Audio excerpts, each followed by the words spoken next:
Come on. Yeah. All right, you are live. Awesome. Thank you. And hey, everybody, welcome to our first webinar of 2018. I hope that you are ready to win big time in this year. And man, I'm so excited about this webinar. This particular one is the one I've been anticipating more than anything. I'm just fired up about this, and I know you are as well. Over 3,600 people registered already. And we know that a bunch more are jumping on it as we speak, and we just want to welcome every single one of you. We've got people from all over the world tonight, all throughout the United States, Europe, England, Latvia, all through New Zealand, Australia, many, many other places. And we're just so excited about this particular event because this is going to set you up for a huge win in 2018.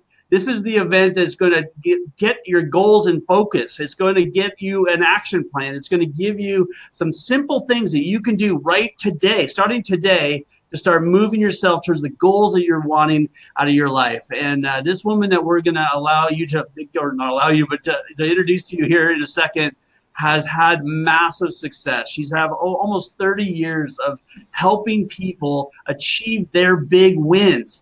And her focus for those years has just been on other people's successes. She herself has had massive success as well in many different types of businesses, in her relationships, in her family, in all areas of her life, including time management, getting out of debt, helping people get out of debt, all these other things that so many people have been struggling with. And she has successfully been able to personally accomplish that, but also help so many people for years and years have that kind of success as well. And so without any further ado, I'd like to introduce my mentor, my friend, our America's favorite millionaire, Dani Johnson. Welcome, Dani. Thank you so much, Brian, for that introduction. And now I am like nervous.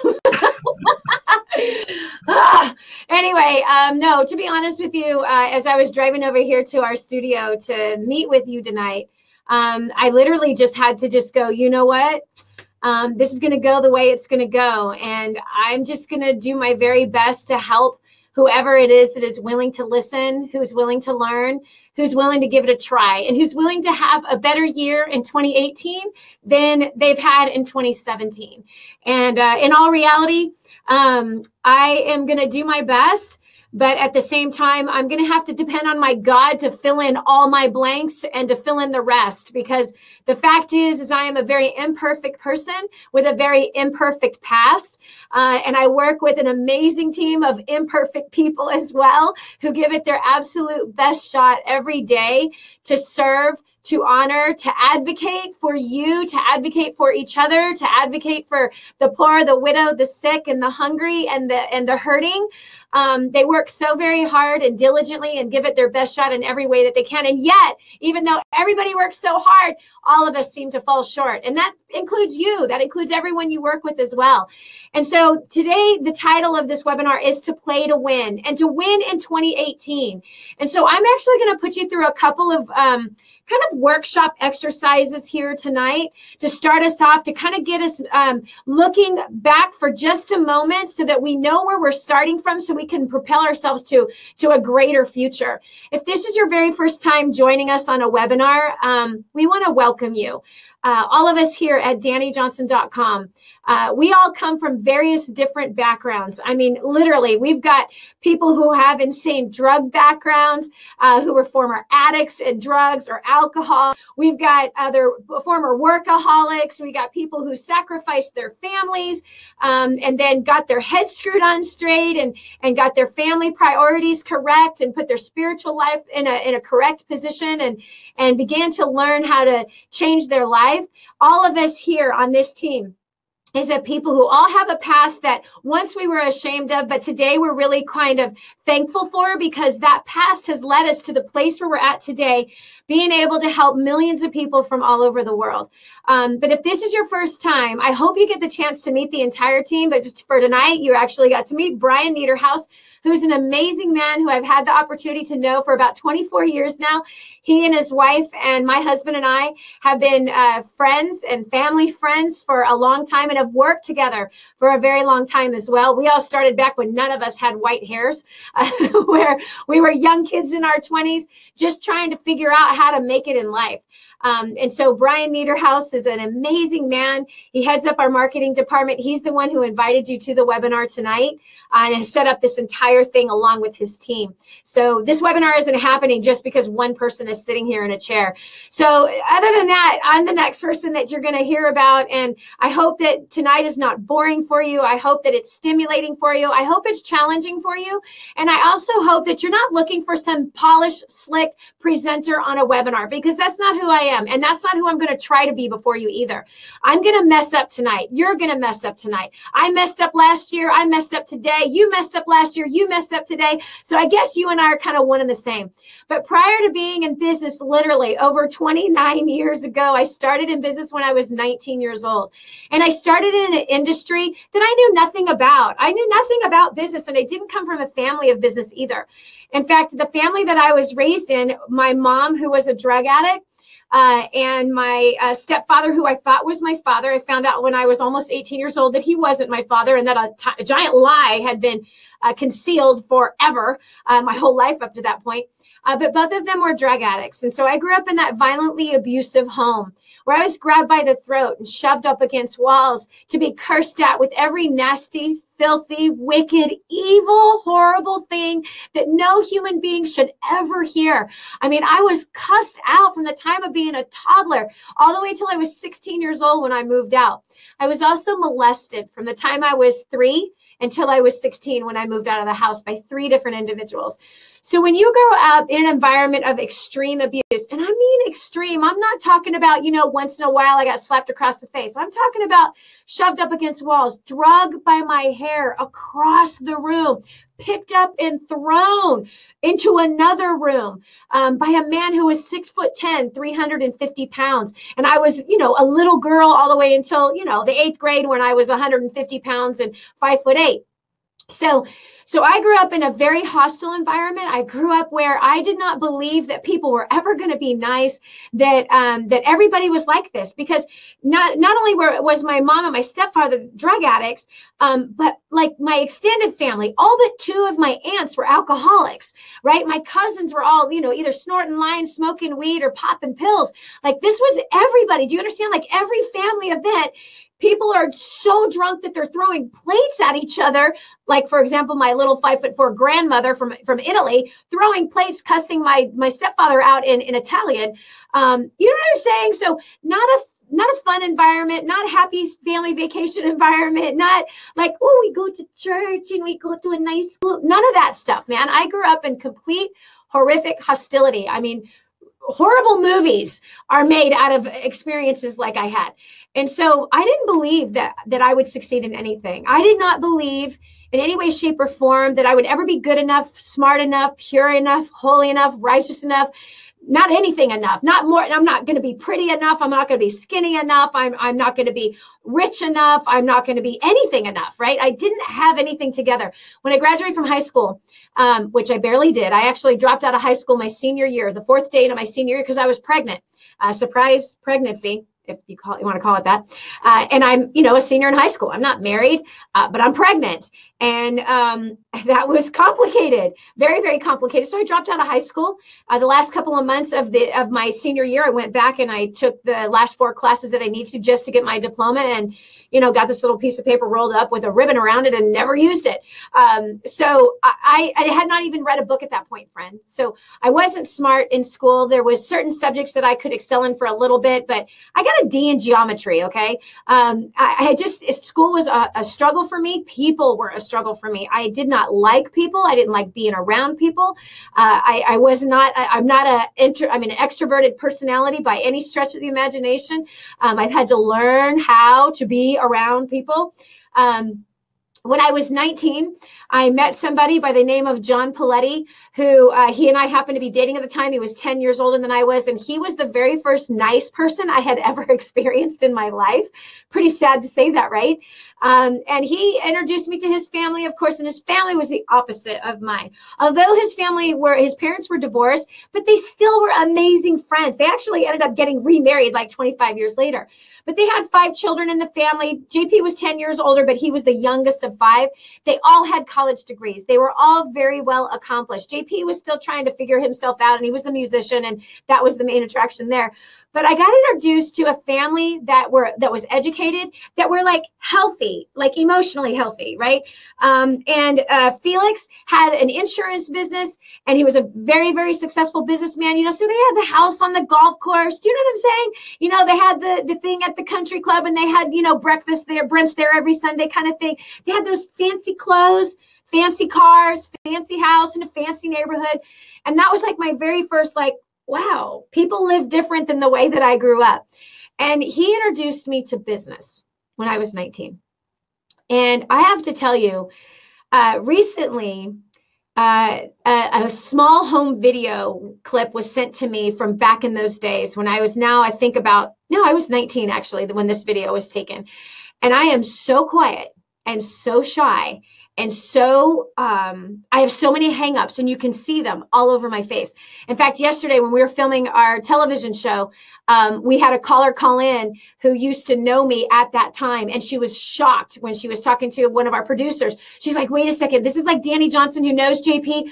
I can't even believe she has a TV show. This is crazy. She was like quiet, shy, like she was so intimidated by everybody. She just like hide, like whenever we'd be at a party, she'd just be upstairs, laying on a bed, quiet by herself. Like she was just so not a social person.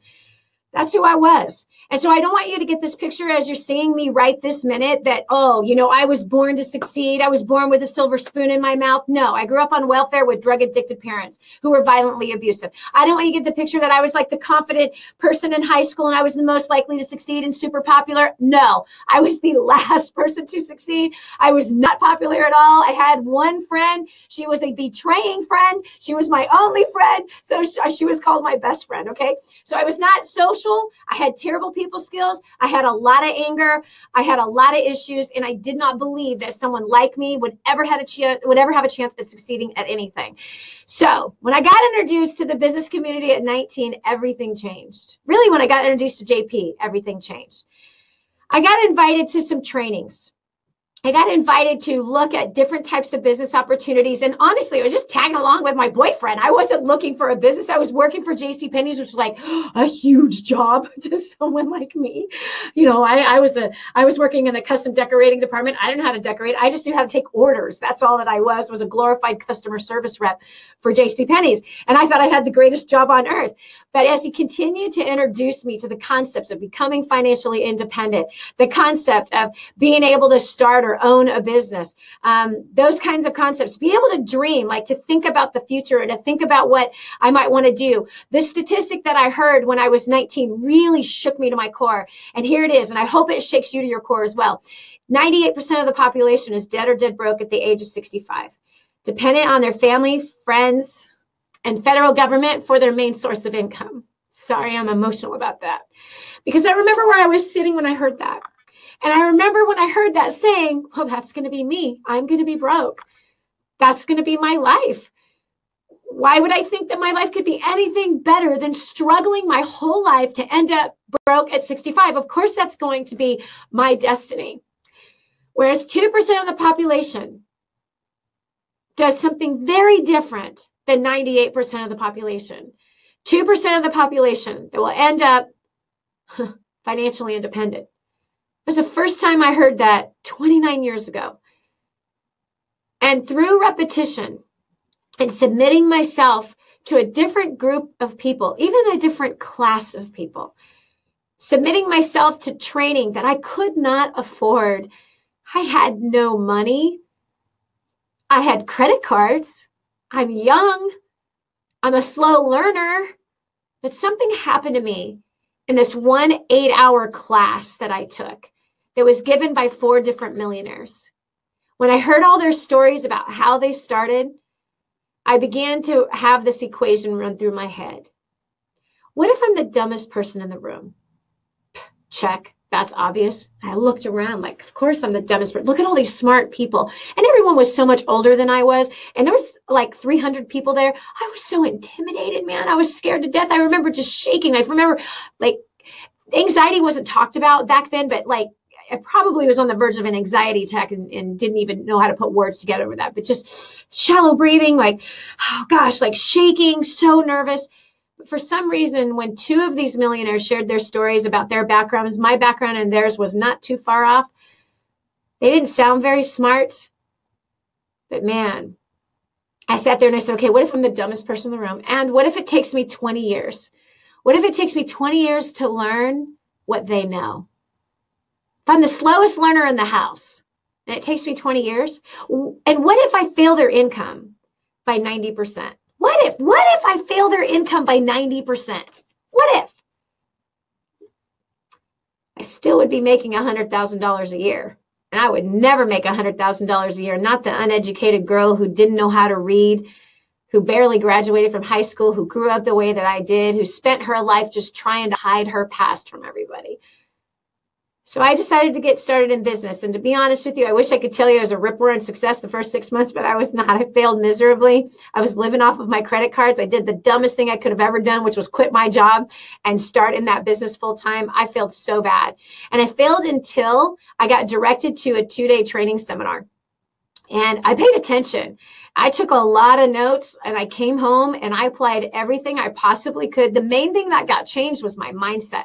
The main thing that got changed was also a heart change, where I began to see life differently and I began to choose to hope and just to believe just in case. Rather than being the negative Nelly that I was, rather than being the pessimistic person that I was, rather than being the person that's always poking holes and trying to prove that nothing's ever going to work for me. It might work for everyone else, but it's definitely not going to work for me. Rather than me being that person, that two-day event changed me from negative Nelly to what if it is actually possible? What if I actually could do something?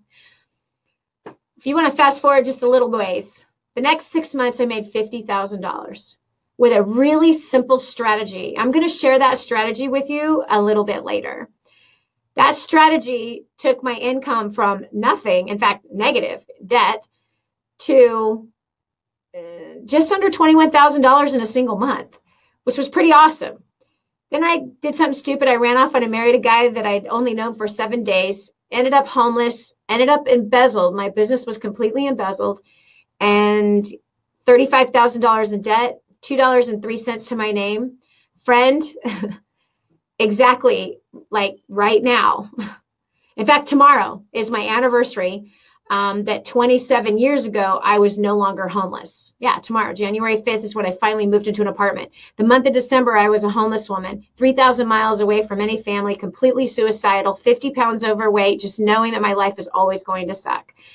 But on December 26th, I heard a message.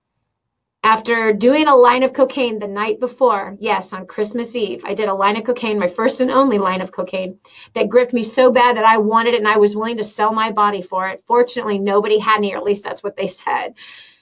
I ended up going into the ocean. We were at a beach party. I dove underneath a wave, beautiful beach, and I heard a voice say, "Pick up your mat and walk." I say that to you today. Pick up your mat and walk. That same voice the next day guided me to start a business from the trunk of my car in a payphone booth because of the skills that I invested into that year and a half before.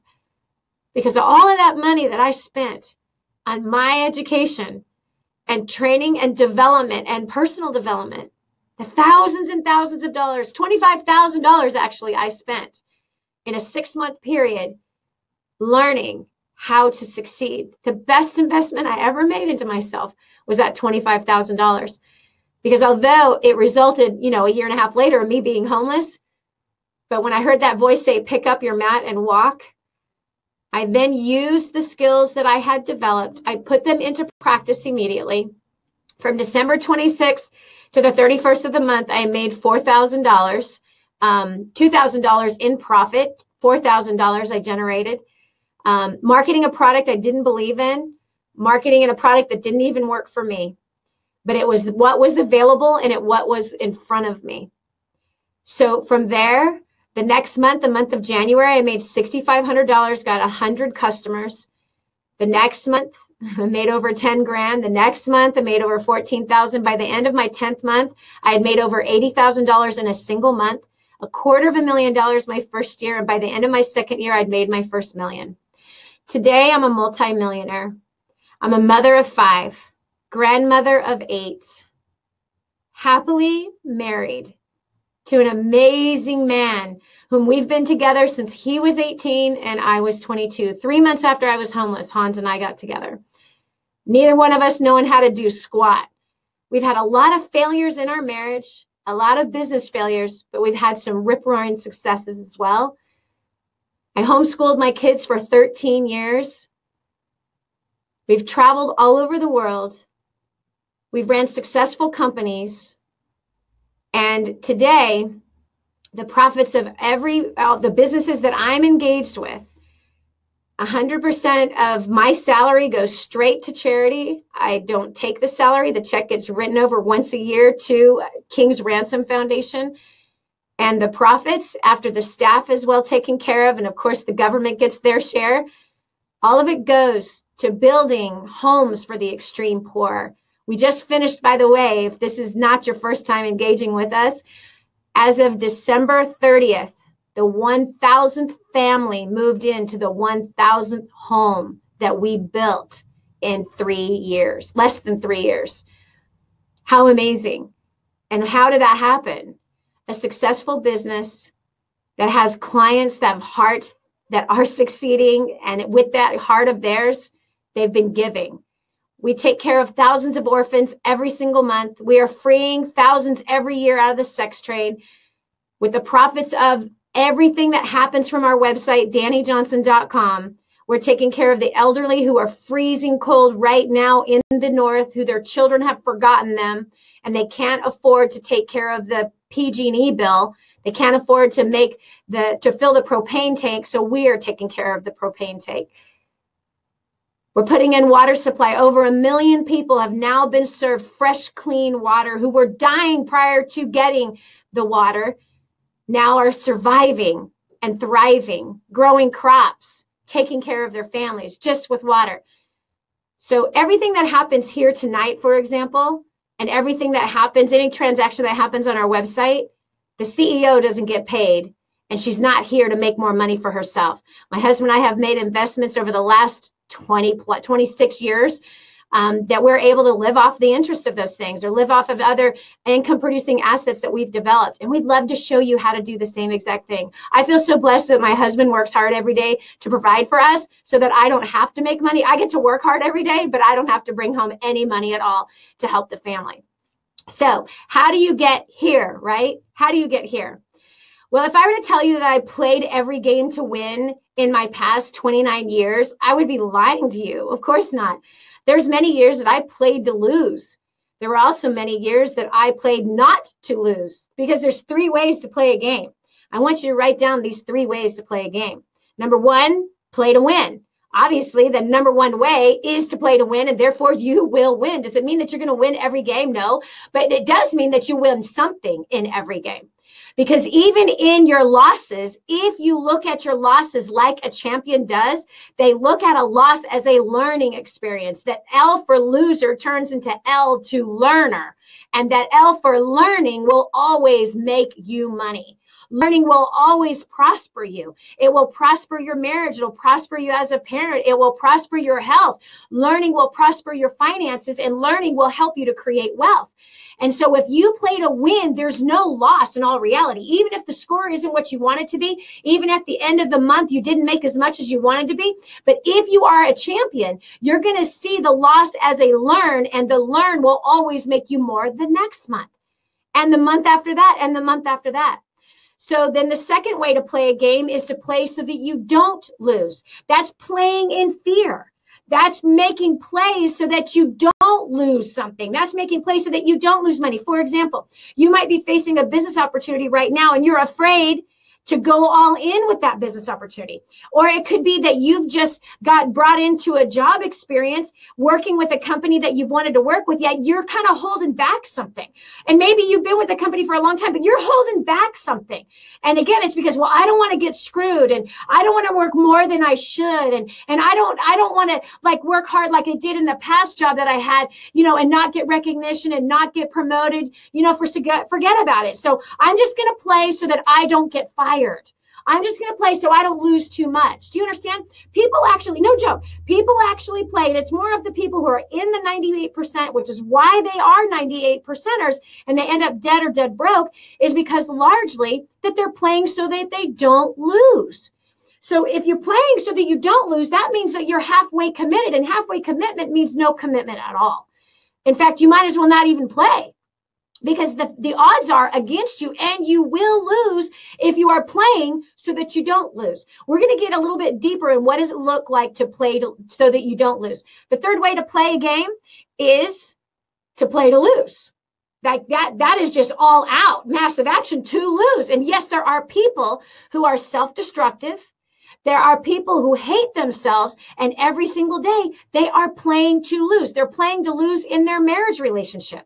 They are doing and saying things they know that they shouldn't, that they know that are going to cause problems, that they know that it's going to end up in massive strifing and contention, and therefore they lose every single day. There are parents who are playing to lose with their children. They know they should spend more time with them, but they're still ignoring them. They know that they should be home on time for dinner, but they're choosing not to. They know that they should not be all caught up on the internet when in their room or on their phone at the dinner table. They know that they should be involved with their children, and they're choosing to be distracted with other things. That's a person who's playing to lose. Okay, so the middle ground one is the one that doesn't realize they're playing to lose. They don't realize that they're playing so that they don't lose. That's a totally different strategy. But those who play to lose is the guy who right now, right this minute, he is watching me as he is getting his Big Mac heart attack sandwich with his supersized fries and his gigantic supersized soda.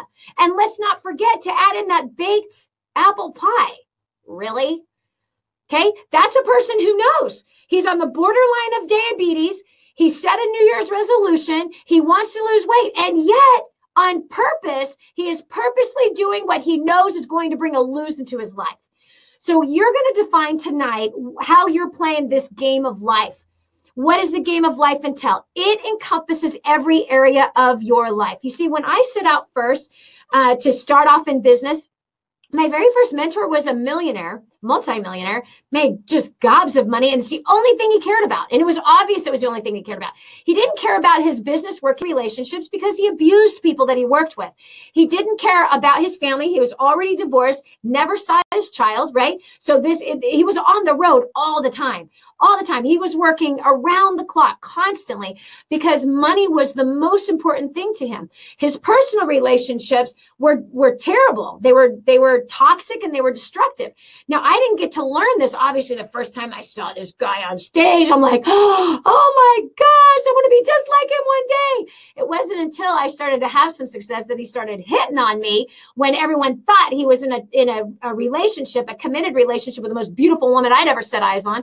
And yet he's like not 2-timing her, but he's 10-timing her, right? So I'm like, I'm out. This is disgusting to me.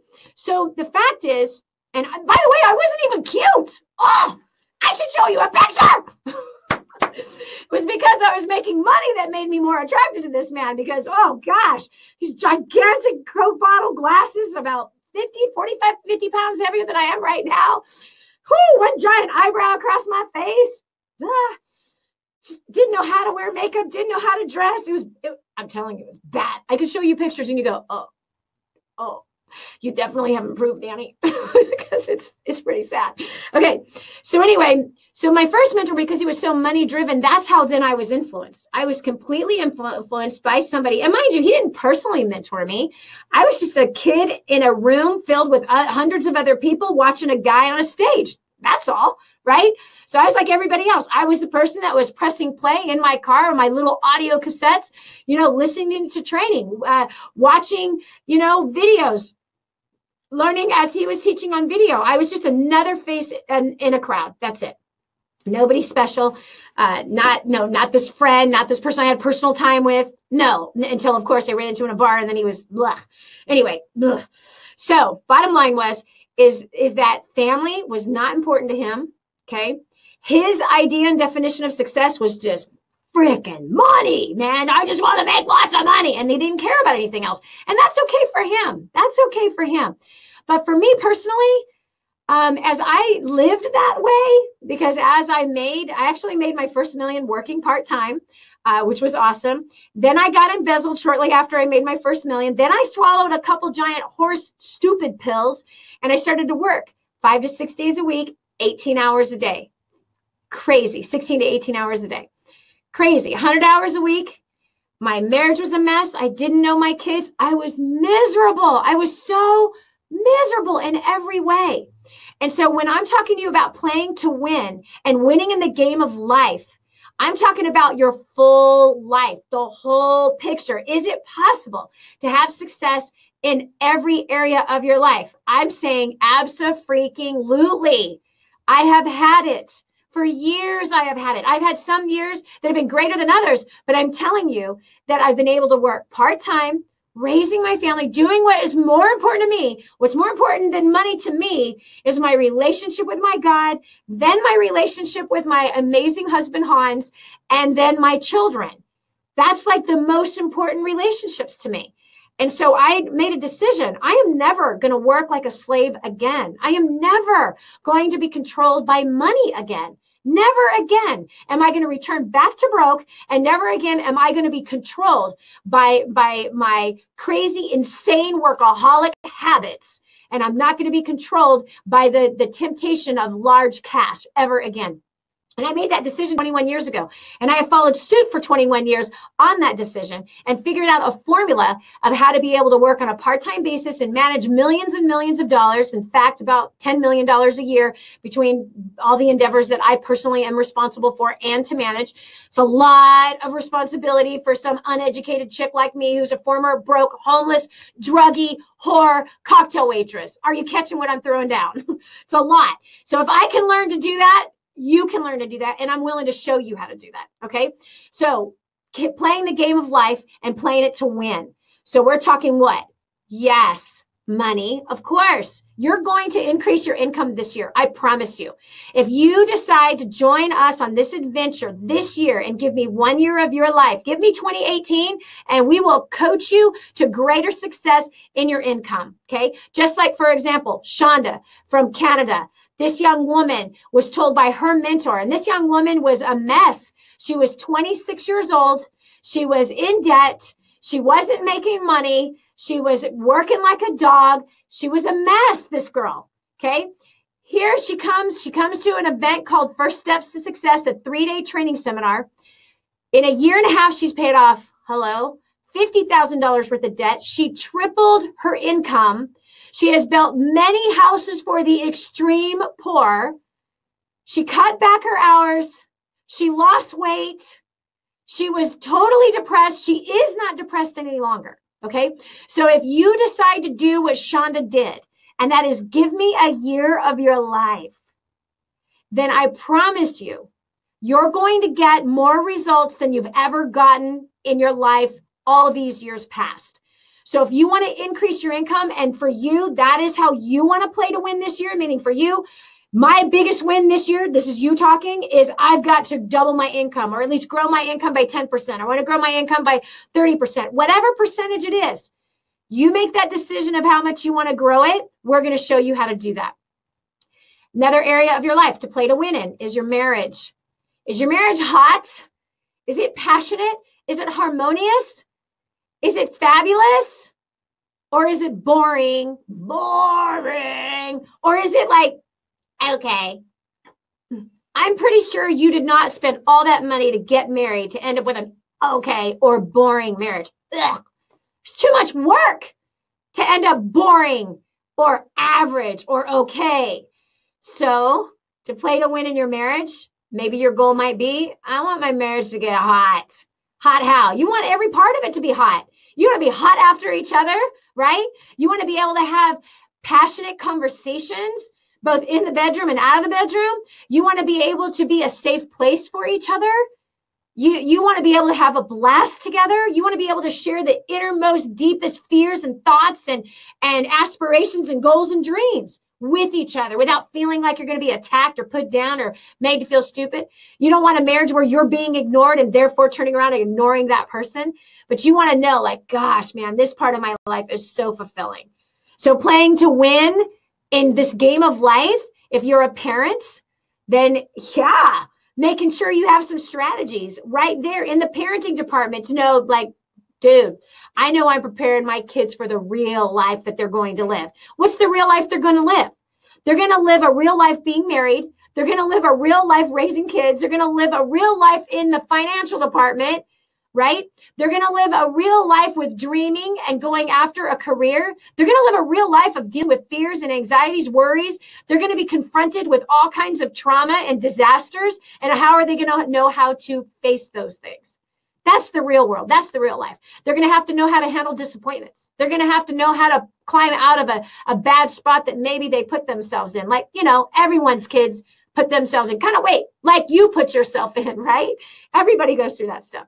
So in the parenting department, how will you need to improve to win? What will be your big win as a parent this year? What about your health? What about your physical body? Right? Is that even in your radar? Do you even have anything in that department that you know, man, I'm playing to win with my body this year. I'm playing to win with my weight this year. I'm playing to win with my strength this year, my health this year. Okay. What are your strategies to play to win in your health? Should you have some strategies to play to win? Even if you just have one strategy in each category that I've talked about so far, you're going to win big in 2018, right? Okay. What about playing to win in the area of fun? Yeah, fun, adventure. Like, you might be going, wait, what's that? What's fun? What's adventure? Yes. Should you have a strategy to play to win in the category of fun and adventure? Yes. You should. Now, I know some of you workaholics, you say, well, my fun is work. Okay, come on. Get a life is what I'm going to say to you. Start thinking a little bit bigger beyond your work category, which again is another category. How will you play to win in your work life? All right, so we got finances, we've got marriage, we've got parenting, we've got health, we've got fun and adventure, and we've got work. Okay, that's 6 areas right there. So your work life, what is your one strategy that you will win in your work life this year? Okay, otherwise you're going to either play so you don't get fired, or you're really going to just play to lose. Okay, and the last category that I believe would be an important category for you to play to win in is in the category of charity. What? Yeah. If you want to be a well-rounded human being, that's where it's like this. You're like a wheel, and there's spokes to the wheel, and the spokes are all connected to the inner part of who you are. And there is a part of you, whether you recognize it or not, it could be that it's dormant inside of you because you've never activated it, but there's something in you that will stimulate you out of a selfish human being into one who is a giving, honorable, caring, compassionate human being, which will cause you to succeed better in your job, which will cause you to succeed better as a parent, which will cause you to succeed better with your own physical body because you'll care for yourself a little better as you're caring for others. And it will absolutely change your finances, and it will clearly make a huge difference in your marriage. Why? Because at the very core of who you are, you don't want to be a selfish, pompous pig. You don't. You want your life to be something of meaning, something of purpose. So that's why I'm taking you to the 7th area to play to win in, and that is winning in charity. Maybe you call it something different. It's in helping other people. It's in development of other people. It's helping to bring sustainability to other people who cannot bring it to themselves. It's actually making a difference in the world, right? This is where legacy can be birthed for an entire family, for an entire business, for future generations. This is the kind of difference and statement that you as a human being, and therefore you as a worker in the marketplace, you as a finance person, you as a parent, this is what you're leading by. This is the kind of example you're leading by. And so could you imagine? I mean, just think about those 7 areas. Again, let's mention them again. So finances, right? Marriage, parenting, your physical body, your physical health, playing to win in your physical health. Okay. After your physical health is fun and adventure. Yes, there's a part of you that needs that. Even my personality, who I'm one of those major analytical types, that I have to make appointments to have fun. How sad is that? That's pretty pathetic. I forget to have fun. So if I don't schedule fun, there is no fun. And that makes me an incredibly boring, very intense hermit. My natural personality is to be a freaking hermit. And so I have to fight against that by booking fun. And I love having fun when I'm having fun. I just don't think to have fun all by myself. Okay. So fun category, charity. Right. So I wish there was a better term. I'm sure the marketing department will come up with a much better term than charity. But that next thing, which is giving back, we can call it giving back. Right. So giving back, and maybe that's a better one. And it's giving back into sustainability projects that are actually making a difference in the world. Here's your 8th category that completes it all. And it really should be the number 1 category. It's not the last category. But this is what I will tell you. The number 8 historically, and I'm not a numerologist, but even from a biblical standpoint, 7 means completion, but 8 biblically means a new beginning. And so this is why I have 8 areas that to me complete you. Okay. So 7 completes you, but number 8 gives you a brand new beginning. And that brand new beginning is your relationship with your maker, however it's way that you perceive that. But that would be in your spiritual life. Okay. So if I were to put this in the order, for example, that I keep it in my personal order priorities, my number 8 is actually number 1. So my number 1 is my God, my maker. That's how I perceive it. You might perceive it different. You might serve 35,000 different gods, and I bless you in that. Or you might be an atheist, just like a woman that I talked to, Janet, yesterday from Canada, who's an atheist. That's fine. If you're an atheist, you're still a spiritual part of your life. And maybe that spiritual part of your life, you find it in the great outdoors, you find it through meditation or whatever. You don't think that there's a God, but there's some way that you connect in a spiritual way. Like you're a spirit person, so there's some way to connect spiritually. So let's go back through and adjust all of those priorities and look at how you become a complete person that can play to win in 2018, playing to win in the game of life. So number 1, in my opinion, should be the relationship with your maker, right? Your spiritual life. Okay. So how will you play to win in your spiritual life? Number 2 would be your marriage life. If you're married, if you're not, then that's a category that, wow, you have one less thing to try to improve in. If you want to get married, then you better put a focus on a strategy of how you're actually going to make that happen. Number 3, if you're a parent, that's the 3rd priority. Number 4, your health, your physical body, like taking care of yourself. You need to take care of yourself. If you are not healthy, you're not going to play to win for long. You're going to end up sick. You're going to end up on, 17 different medications. You're going to end up tired from all the medications. You're going to end up having to go to the doctor all the time. All that stuff costs you money. So if we're not taking care of our health, we're only setting ourselves up to fail. And we're also setting our family up to fail because we're going to be a dependent upon them and perhaps even a burden on them. Now, I know they would never tell you you're a burden, but you know how you're going to feel if you're making everybody have to wait on you and take care of you because you're not healthy and you did not take care of yourself. So your health has got to be a category in there. Again, spiritual, marriage, parenting, your physical health, your physical body. So that's it. Some of you might be in the category, I need to lose weight. How are you going to play to win to do that? Okay. So next, to me, in my personal opinion, would be work. Because we all have to work. We were put on this planet to work, whether we're working full time as a parent and a mother or a caregiver of the home. That is a hard profession. It demands incredible management skills. It demands organizational skills, multitasking skills, incredible people skills. It demands problem solving skills. It demands financial skills, budgeting skills. Do you understand? Being able also to entertain people. It also requires, as a parent, if that's your full-time job, of always collecting other leads, if you will, or contacts, so that you have a list of contacts that you can draw from for repairs or maybe a future spouse for your kid.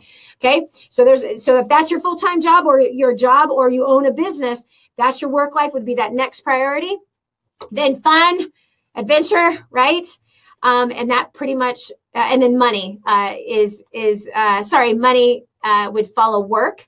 Money follows work, and then fun. So that would be a list of priorities of one of the ways, by the way, that you can play to win. These are my set of priorities. You can make your priorities be whatever it is that you want them to be. But if you really want to play to win in all areas of your life and you want to win this game of life, then all 8 of those areas need to have some kind of strategy in them. And by the way, the strategies that we share with you, especially at First Steps in Creating a Dynasty, which are 3-day training seminars, all of those strategies, which are so powerful, the strategies are interweaved into each one of those areas, meaning it's one strategy that fits into all 8. So you're literally just putting them into practice in every area of your life. So it's actually easy to get good at a new skill. It's easy to get good at a new strategy when you're implementing the same one through all 8 categories. It's a very powerful thing. This creates incredible momentum, and it causes you to learn things really, really, really fast, which means you're scoring higher faster, which I think everybody wants to do. Okay, now we actually asked some of you some questions about what you wanted to, what was going to be your big win. Now, oh, you know what? Can someone bring me my journal, please? I think it's on my desk. That was awesome. Told you that I wasn't going to be perfect and this wasn't going to be perfect. So there you go. Anyway, the vast majority of you really talked about wanting to make more money. Thanks, Brian. You're welcome. Okay. So about a week ago, as I was thinking and praying about you and thinking and praying about this webinar, there were some things that came to me, and this is where we're going to go, where I said in the beginning of this that we're going to kind of do kind of like a little mini workshop, if you will. So here's what I want you to do right now. In order to move forward, I want you to look back in the rearview mirror for just tonight and tonight alone. I don't want you to look back in the rearview mirror after tonight, but I just want you for right now, I want you to take 2 minutes and do this. I want you to make a list of the 3 major losses that you had last year. What were your 3 major losses last year? Okay. What do I mean by that? Let's say that you set out to do something. Remember last year, this time, you probably made some New Year's resolutions, right? You had something that you set out to do. Did you do it? Right? Did you do it? Was it to lose weight? Was it to get in better shape? Was it to pay off some debt? Maybe you set the goal to be completely debt free, and you know that goal was like a crazy astronomical goal, and you weren't really realistic about, you know, how many months you actually have, how much money you actually make, how much money could you actually make more of so you could put it towards your debt. You know what I mean? So maybe you needed to make some adjustments through the year with the timeline that you gave yourself. So I want you to look back at the things that you set out to do last year, right? And I want you to evaluate those things. I want you to look at them and say, okay, what were my 3 major wins and what were my 3 major losses? Okay, so please do that right now. I want you to look at your 3 major wins, your 3 major losses. Now, if I've totally confused you right now, again, look back at what you set out to do. Did you say that you wanted to pay off debt and then you paid off none? That would be a major loss, okay?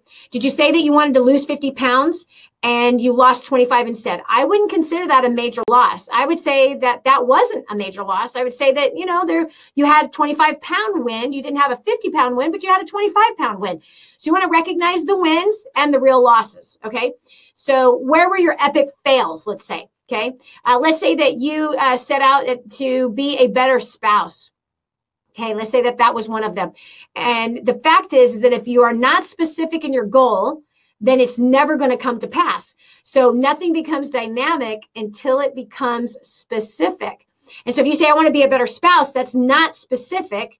Therefore, it will not dynamically happen. So you got to get really granular and really, really serious on making it very specific. That's what I mean by granular, right? So how? Okay. So let's say as a spouse that, all right, to be a better spouse, it would be that you would want to be more kind, that you'd want to be more merciful, that when your spouse makes a mistake or leaves the toothpaste cap, you know, on the counter again, leaves that ring, you know, on the counter, or leaves his beard hair in the sink.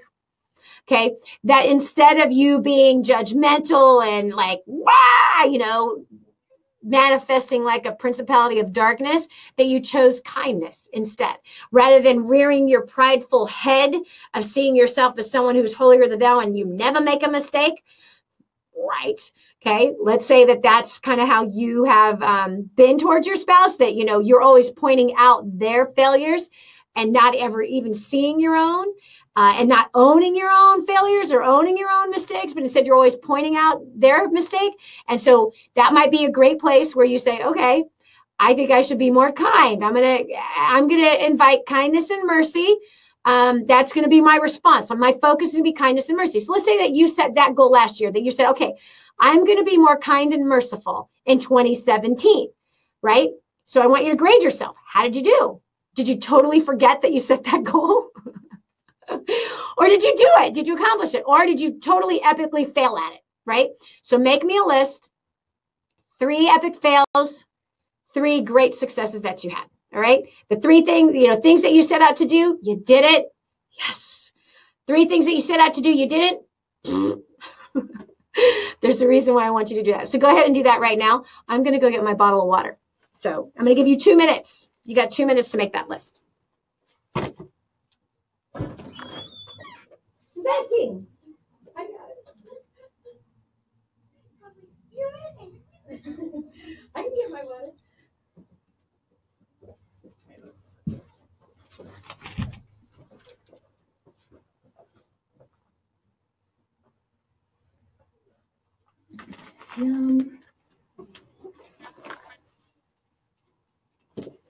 Okay. Boy, it's hot in here. Whew.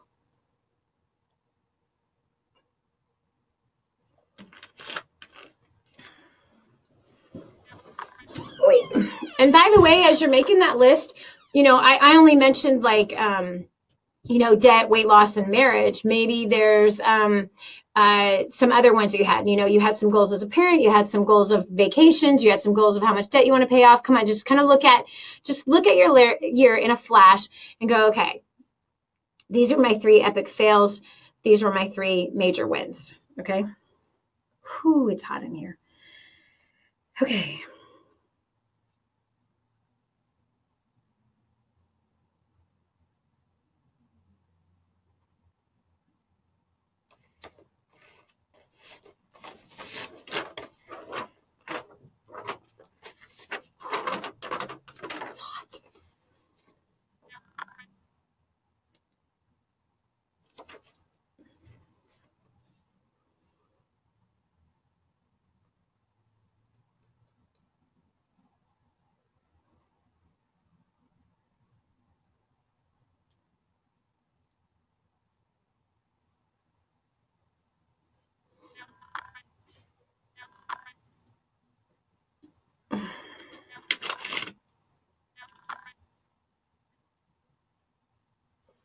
Are the 2 minutes up?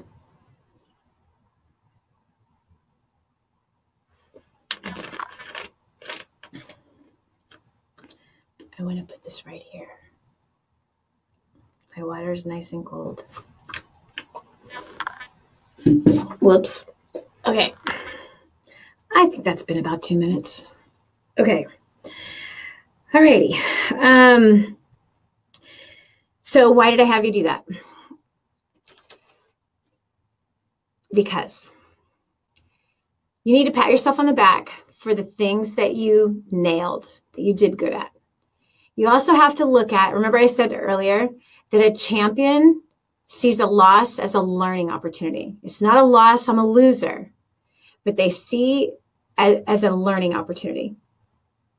Because the epic fail is actually not a fail as long as you pull a lesson out of it that will pay you for the rest of your life, that you don't repeat that same one again. Therefore, you've learned from it, which means that you're better off from it. So you never lose if you're a champion. You never lose. So when you look at those 3 epic fails, the 3 places where you feel like, okay, I didn't quite measure up, I didn't do what I wanted to do. You see, last year I had probably one of my greatest years ever in my entire life. Definitely. I had some huge goals, and those goals had nothing to do with money. They had everything to do with my family. We had 2 marriages, 2 of our kids. My spiritual daughter, Issa, got married, and our son, Roman, married an amazing woman. We had, my husband and I had the greatest year of our lives. And I can't even imagine, if you would have asked me in 2017 that we would fall deeper in love in 2017 than we did in 16, I would say, I don't think that's possible. If it stayed the same, it'd be totally so like out of this world happy. But we did. And we went through some major, major, hard, horrible things. But we did not react with hatred. We didn't react or overreact. We didn't come at each other. we together walked through some hard things together. It was powerful. I went through some major healings, like emotional healing last year, that made me so much more confident. I knocked over some massive fears that I had, especially fears in business. I was able to take a group of people, in fact, about 300 of our clients, to Nicaragua, and they got to visit the homes in which that we've been building. They got to see the families that got to receive them. The project, the 1,000 Homes project, ended right on December 30th, where that 1,000th family walked into their brand new home with keys, first time ever having keys in their hands. Those were just epic wins. I mean, epic wins. Now, that's an unusual year that you just have like epic wins all over the place. I got over some major stuff from my past, my business past, and my personal past. I grew in my confidence. I read a ton of books last year, which is very unusual for me. I mean, I only read my Bible every day and sometimes go through the whole book cover to cover twice in a year. But this year I did that. Plus I read several other business books. My husband was shocked to see me reading business books. I hired a consultant. I mean, there's a lot of major barriers that we moved through this year. And it wasn't easy. And it wasn't fun at times. It wasn't fun at all at times.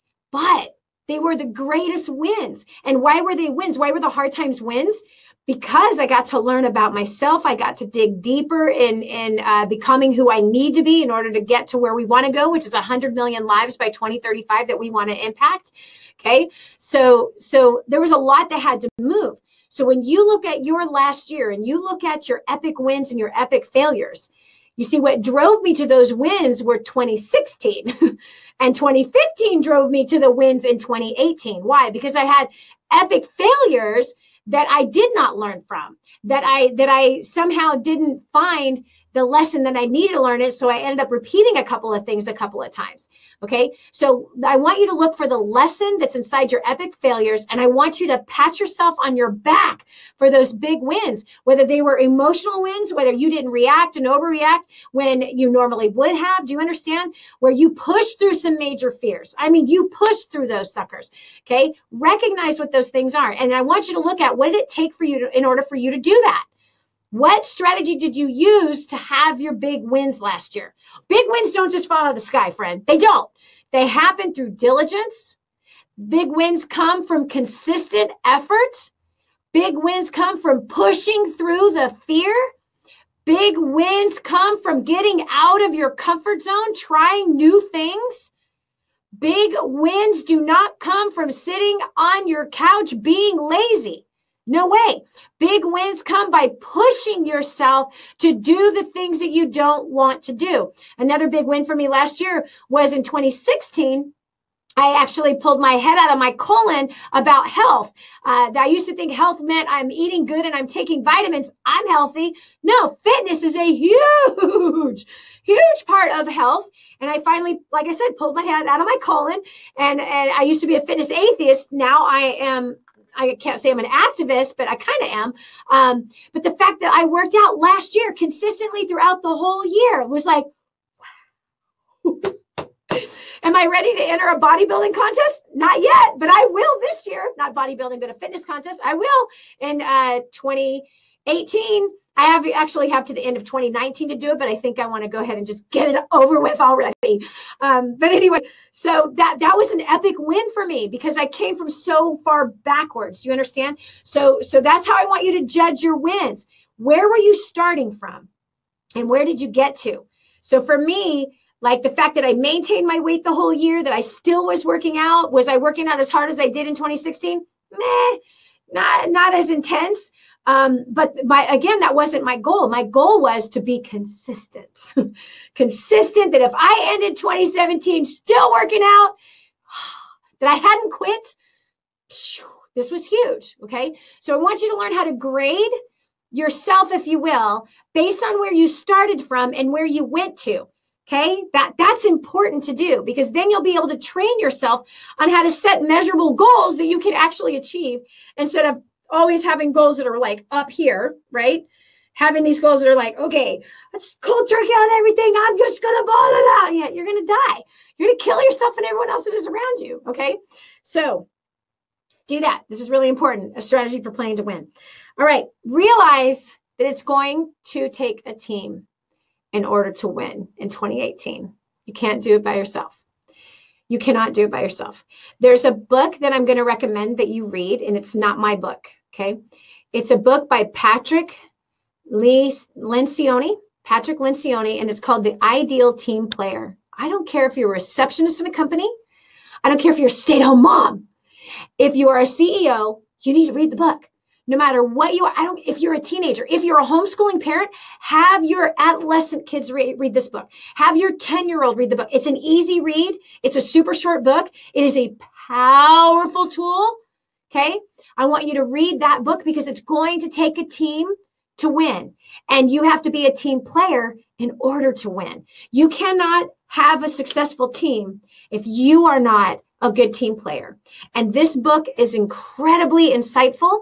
And if you have read that book and you thought you were a team player when you read that book, I'm sorry to tell you, you need to read the book again because you ain't. If you actually thought you were a good team player when you read that book, you're thinking much higher of yourself than you ought. You missed the whole message if you actually thought you qualified as a team player. That book challenged the snot out of me, and I found the places where I completely was falling short as a team player, and I got some things I got to shore up this year.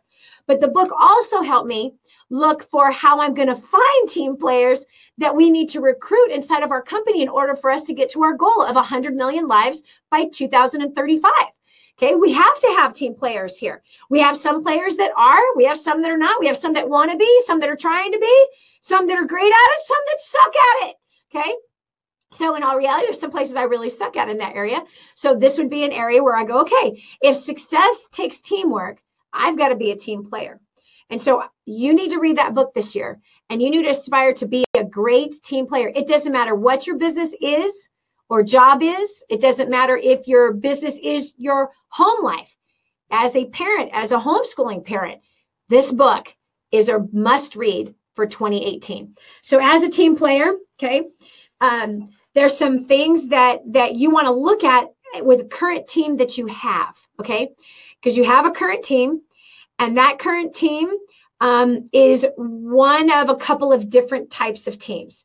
Now, here's one thing that if you're going to play to win this year, and again, identify who your team is, all right? So if you are a wife and a mother, or a husband and a father, okay? If you're a spouse and a parent, okay, your team is your family. Yes, your primary family unit, your 1.9 children and your spouse, okay? That's your first team. And that is the most important team.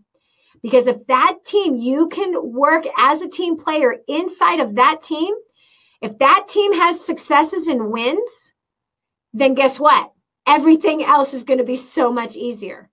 Why? People are completely deceived that believe that they can be successful in business and have a toxic family life. That's not success. You will actually produce so much more and be so much happier at work when you are playing to win at home. Because it's at home where the most important relationships are, and you're either ignoring those people or you're playing to win with those people. What does that mean? Have appointed times for family conversations. Have fun opportunities for the family. Have opportunities even daily when it's sitting around the kitchen table for everyone to debrief about how their day went. Try to learn more and discover new things on a daily basis about the children that have birthed from both of the bodies that made those kids. Okay? Learn from the spouses, how their day went, how they perceived it, what their needs are. Okay? Like everybody around the table, no cell phones at the table, but now it's time investing in why. We're going to play to win as a family who has intimate, close relationships, that we are tight as a family. That takes work and effort to make that happen. It really does. Okay? Also, another way to play to win with the family is to get them to dream. Let's get together with the family and dream together. Let's dream together. Let's find out what's in the 2-year-old, what their dream is for this year for winning in 2018. You're like, a 2-year-old? Yes. You'd be amazed at what would come out of their mouths. You really would. I remember asking my son Roman when he was very, very young, what did God put in his heart that he wanted to do? I want to be an astronaut. Really? Tell me more about that. Well, I want to be able to get as close to God as I possibly can. And if I could actually fly to the moon and to other planets, then that means I'd actually get physically closer to wherever God is. Wow. He was 3 and 4 years old when he shared this. So guess what? I invested into that. Bought him books on astrology, talked to him about how to be able to make something like that happen. And again, really the main issue was that he wanted to be close to God. So I make sure and weed things in and kept that goal in front of him. And mind you, this is a son of mine who walks very strongly with his God and has a very close, intimate relationship and leads his wife in that very same way, which is amazing, and is always spreading his faith wherever it is that he's at. Every job that he's had, he's spread his faith in that place. Why? That was something that was in him, right? So, but that would have never happened if I wasn't planning to win as a mother to find out what is inside of you, pulling those things out. Why? Here's the other thing. That's actually a skill that I learned in business. As a business person, and as even when I was in the direct sales business, recruiting distributors, asking them the same questions. What's in your heart to do? What's the main reason why you want to build this business? What's the main reason why you want this product? And then they would say it, well, I want to pay off debt. Well, tell me more about that. Well, I feel like I'm stuck, or I feel like I'm under a lot of pressure because of the debt, or I feel like, my life is controlled and I am under all this fear and worry that if I lose my main source of income, how am I going to make these bills? And if I can't pay these bills, we're going to be homeless, right? So I would draw out of them what the reason was why they want to be a part of that business opportunity. And or in the case of employing people, which I've been employing people for 26 years, I've been an employer. That's when I started the first business that actually I had to hire some help. Anyway, so even with them, like, what's the main reason why you want to be here? Tell me why you want this job. Tell me what it is that you're really good at. Tell me what it is that you like. Tell me what it is that you suck at, what your main weaknesses are. So I can see whether or not we're actually going to work well together, or we have to figure out how we have to compensate for those weaknesses and whether or not it's worth it, whether or not this is really the right place for you to be. So anyway, so the skills that I learned in business, I brought those into the home. So what I'm saying to you is that those people skills right there, for example, which I just showed you and demonstrated a closing strategy on closing a deal, closing a sale, is simply getting that person that you're talking to, asking them more about why they want to do something, getting them to sell you on the why, digging deep to find why are they here, what is it they like about being here, why will they be here 5 years from now, right? Really digging down deep below the surface, because the surface stuff, people change surface stuff all the time, but man, if you can dig deep inside simply by saying, tell me more about that. Tell me why. Tell me more about that. You just keep asking that question. Again, those are closing questions. And that is how you motivate people based on what they're telling you with that. So if you use that skill at home with your wife, your husband, and your kids, and you use that skill at the office, we're getting good at that skill at the same time. It's crossing all these borders, right? Okay. So your team, your first and foremost team, your A team is the team that's at home, right? So set time aside to win with them. Set time aside to do things, points of interest of each one of them. Maybe 1 week, it's the youngest, his point of interest. That week, we're going to focus on that.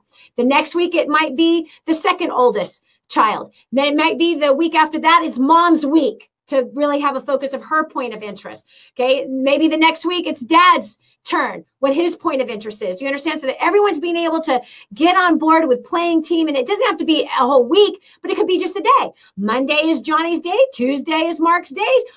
Thursday is Sarah's day. Do you understand what I'm saying? That we put a focus on that point of interest.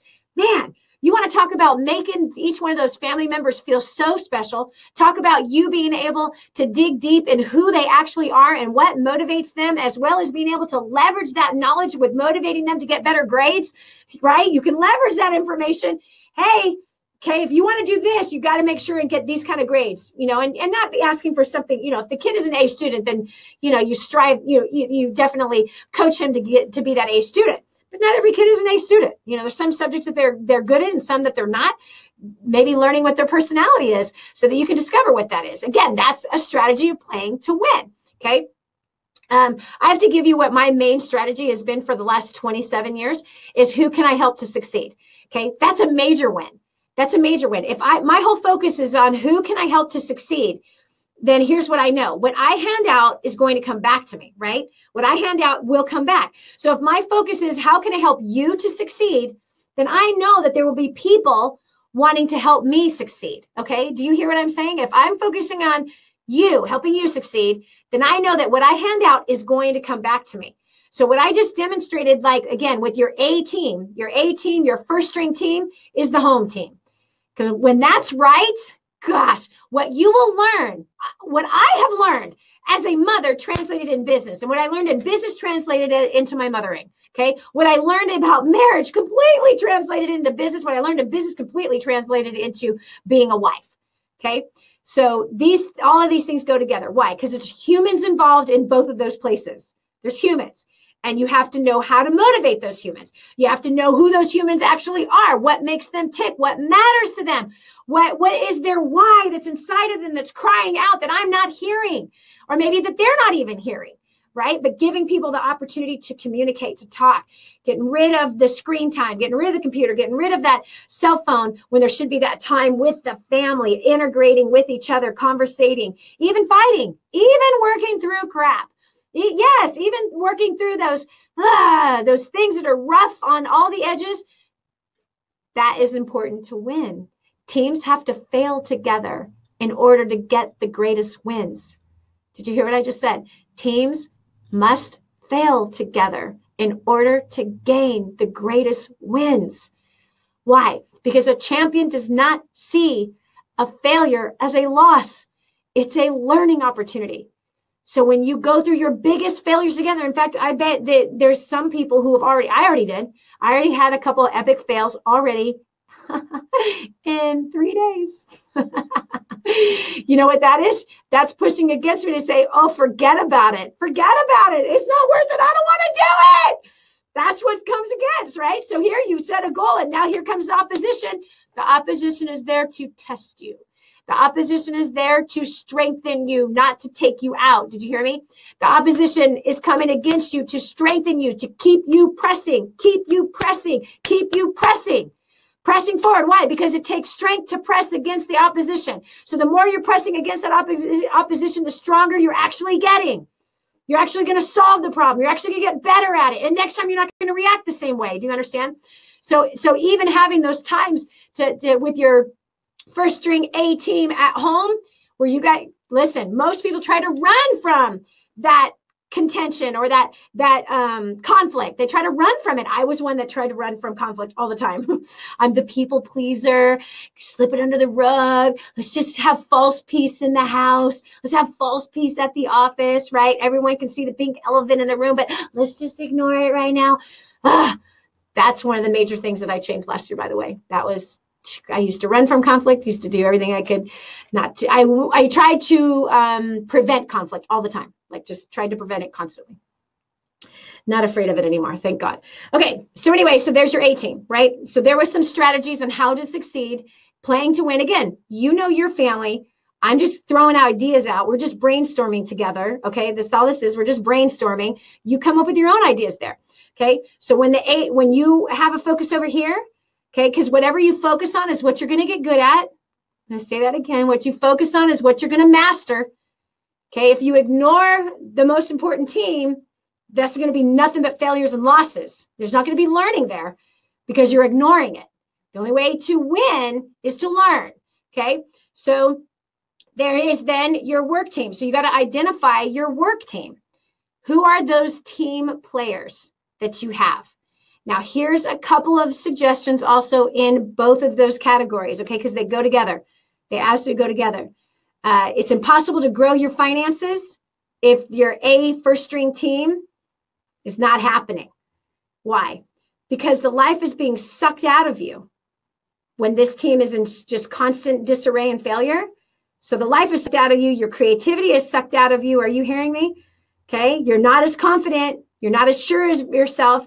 And you might be using work as an escape, which means you're not playing to win there either. you're playing to escape, and that's not playing to win. So that's not going to help you. Do you understand? Pretty sure you're catching what I'm throwing down. Okay. So you got these two teams, right? That's what you got. You might have more than two teams too. I mean, I have more than two teams. I've got my charity team, right? I got work team. I got the family team. There's 3 teams I think I have. Yeah, those are 3 teams. Okay. So here's a couple suggestions on how to play to win with your team, because you are not going to win by yourself. You have a team. You might be ignoring that team. That might be the first thing to stop doing, and that will help you to play to win. All right. But here's one suggestion, really important. Identify who your drama queen and kings are. Who are they? The ones that create drama, the ones who are always highly dramatic, and make a commitment as a team, okay, that it's going to be a drama-free zone. And by the way, if you have a drama-filled, high-voltage drama zone as a company or as a family, and you are a leader, a part of that company, if you're on this webinar, I would consider you in leadership. Even if you're 10, you're attracted to something like this because you're attracted to leadership. And so therefore, you've got leadership in you. This message is for you. So hear me out. If your team is a high voltage drama zone, it perhaps means that your leadership needs to change. I've worked with tens of thousands of people through the last almost 30 years. And it is wild to me how many people I encounter that are high voltage drama leaders, and they do not even realize it. They don't even realize that they are drama king and queens themselves, but they are often frantic about some kind of gossip, some kind of the world is falling apart, the sky is falling. Oh my gosh, so-and-so said this, and so-and-so said that, Dani, you are somebody that promotes this thing over here, and oh my gosh, I just can't support that, and I don't know what I'm going to do, because the leader that I thought I was following is... I'm not kidding you. We actually get calls in this office like that. No joke. We literally get calls in this office like that. And what's so funny is that the leader doesn't even realize that their focus is playing to lose. They are afraid of losing a few people. They're afraid of losing their drama kings and queens. They're afraid of losing, so they are digging deep into the gossip to try to find the truth out. And they're digging deep and searching things out and trying to find the answers. And they've wasted days, hours, weeks, sometimes months, all caught up in drama. And this happens like once a quarter. There's like somebody in particular that I've encountered in my life before who literally once a quarter is highly frantic because of something that somebody said that somebody said. And that they said that I said. And they get their stuff all twisted up, turned around. They make some weird decision in their head.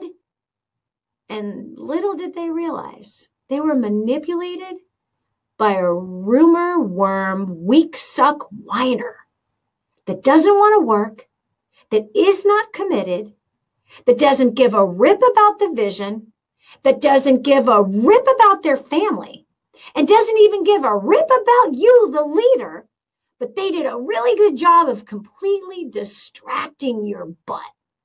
They distract you. They suck the life out of you. They pull your focus off of your vision. They pull your focus off of your goals, and they put your focus on something ridiculous something dumb even, but they convince you and you are convinced that it's really important and we got to get answers and we got to know now, because if that's really how that goes, then da da da da. And they completely forget the character.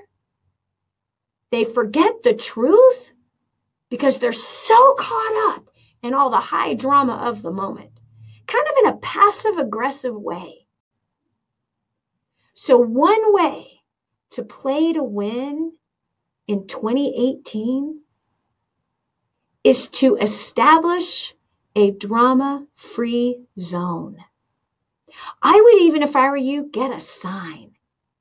Have it in your car, have it on the fridge, have it in your bathroom, have it at your office, put it on your computer, because if you often are tempted by that ooey, gooey, juicy, nasty, stinky, wicked, evil distraction of gossip that always sounds really real and really serious. And oh my gosh! It always just passes on by. And the world keeps moving.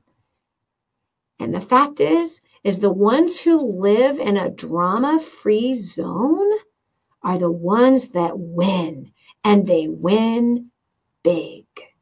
They win big.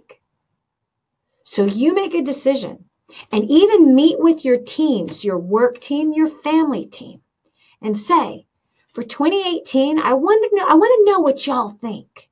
In fact, maybe even play this portion of this webinar. Let them listen to what I just finished talking about. Because I promise you this, if you are a high voltage drama zone, you're playing to lose, friend. Why? Because you know gossip and drama is useless. It doesn't build anyone's paychecks. It doesn't produce anything healthy or good. It doesn't make you look good. In fact, you look like an idiot. You do. You look like an idiot. You even look like an idiot when you call the person that's been gossiped about and you're like, oh, when they said it, like, you're like, really? You're all caught up in that? All right. Okay. That's where you want to spend your time? Well, I'm sorry. If you feel like I said that, I'm sorry. If you feel like I did that, I apologize. Please forgive me. But check it out. You don't look good to anybody. You don't look good to your spouse. You don't look good to your kids. You don't look good to your coworkers. You don't look good to who you're talking to. You don't look good to who you're not talking to. Not only that, but it's keeping you actually from furthering the vision. It's keeping you away from furthering the goal. So to play to win in 2018, be a drama-free zone. Sit down with your teams and say, guys, this year, our strategy of how we're going to play to win is we're going to be a drama-free zone, period. We're going to say no to offense, and we're going to say no to anybody who's going to try to distract any of us. Anyone's going to try to distract this team from our goals this year. We're just going to say, I'm sorry, I got to go. Sorry, gotta go. No, I don't want to hear it, actually. No, I'm not. No, sorry, gotta go. I love you. If you want to talk about the goals, if you want to talk about the vision, you want to talk about what your numbers are right now, you want to talk about some prospecting, you want to talk about paying off something, you want to talk about dreaming, bam, baby, I'm with you. But I'm so sorry, this is a drama-free zone. I love you. And once you've calmed down and you're done doing that thing, then let's go ahead and talk later. Love you. Bye. Make your team a drama-free zone. Get the team to agree on it. Just say, what do you think, guys? You think it might be a good idea that we kind of set a standard that this is going to be a drama-free zone? Okay. Make it a campaign. Make it a campaign. Put a focus on it. Because what's going to happen? If this is a drama-free zone, guess what? The team is going to naturally produce more. They're going to be more focused. They are. They're going to get more things done. They're going to have a better time. They're going to grow together as a team. Yes. Okay. Number 2, to play to win in 2018, make it an excuse-free zone. An excuse-free zone. Listen to me, friend. Excuses are well-planned lies. I was a homeless woman with a lot of excuses. What changed? I stopped repeating my excuses. I stopped living them. I stopped breathing them. I stopped focusing on them. And I started focusing on results. I made $2,000 profit in 4 short days, friend. 4 short days. Okay? And $6,500 working 10 hours a week. In about 30 hours, I made $6,500. Still on 10 hours a week, I made over 10 grand. Why? No excuses. 98% of the population puts so much time and focus on their reasons why they can't succeed, which is why they fail. They put all their focus on what is standing in their way instead of making a way where there is no way.